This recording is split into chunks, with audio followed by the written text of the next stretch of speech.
Hey Psych2Goers, welcome back to a brand new venture. Before we begin, we wanna make a quick shout out to Danielle Musunda, who suggested this video topic. If you have any topic requests, feel free to leave them in the comments. Let's start the video. So, what does it mean to be emotionally weak? Emotional weakness is not being able to regulate or express your emotions in a healthy, well-balanced way. It isn't anyone's fault, nor is it something to be ashamed of if you feel you haven't reached a certain level of emotional strength. It's a process requiring patience. To help you become more self-aware, here are 7 habits that make you emotionally weak. Number 1, not believing in yourself. What's something you think you're bad at? What about genuinely trying that activity again after deciding you're no good at it? It's important to realize that an initial failure doesn't mean you aren't gifted or talented enough for something. If you only stick to first tries, you'll likely end up limiting and dragging yourself down. In psychology, this is called a self-fulfilling prophecy. Simply put, if you believe something is true, you subconsciously go out of your way to affirm it. For example, if you believe you'll fail a math test, you're much more likely to do worse since you have such low confidence.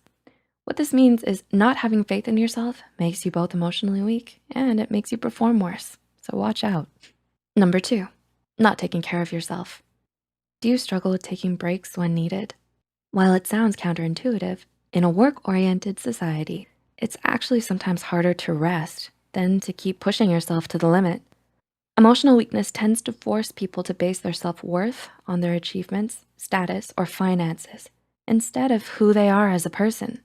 After all, regardless of how often we hear the phrase, love yourself, it's still incredibly hard to put into practice.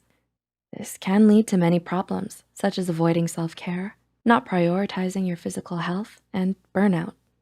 You may not realize it, but there is strength in taking breaks.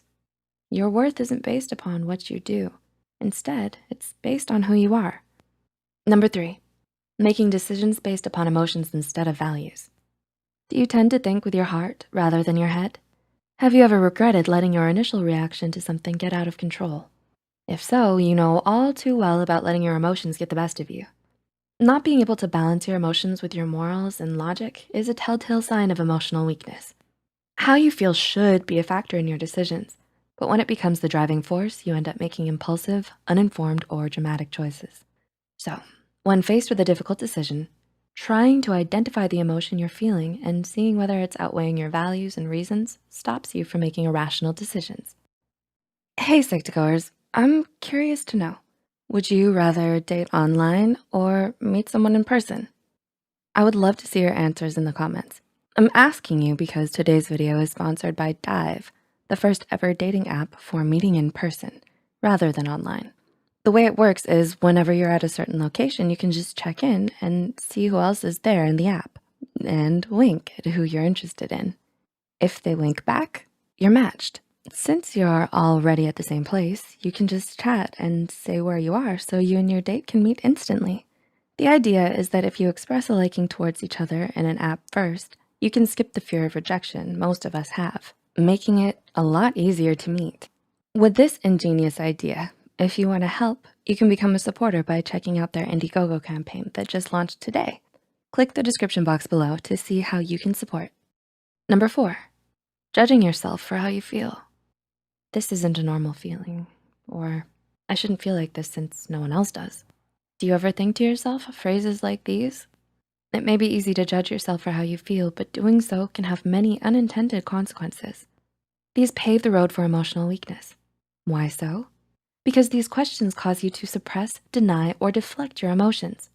In reality, your emotions are one of the biggest indicators as to what you should and shouldn't do, your boundaries, and what you enjoy.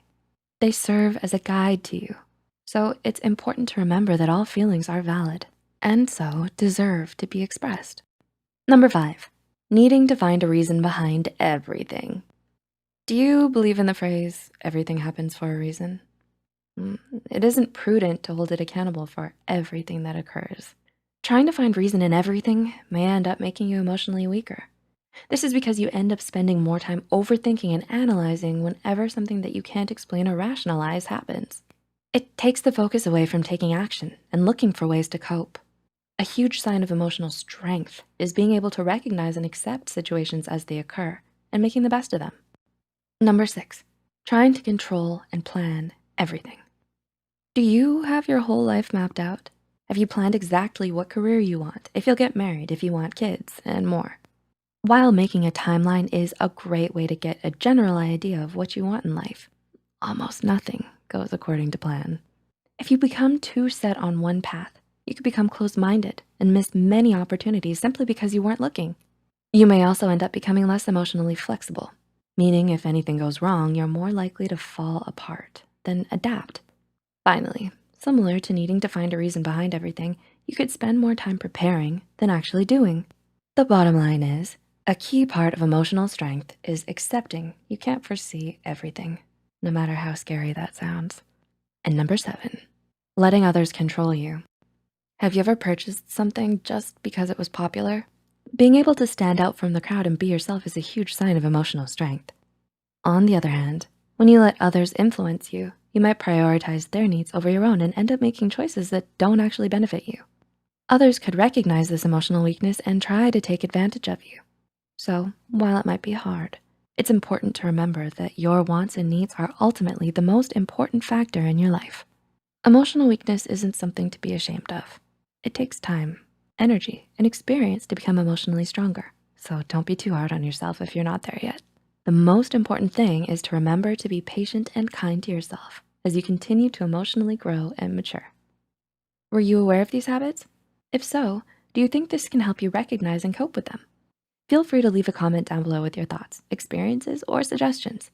If you found this video helpful, be sure to hit the like button and share it with those out there unknowingly practicing these phrases. Don't forget to subscribe to Psych2Go and hit the notification bell icon for more new videos. Thanks for watching, and we'll see you soon.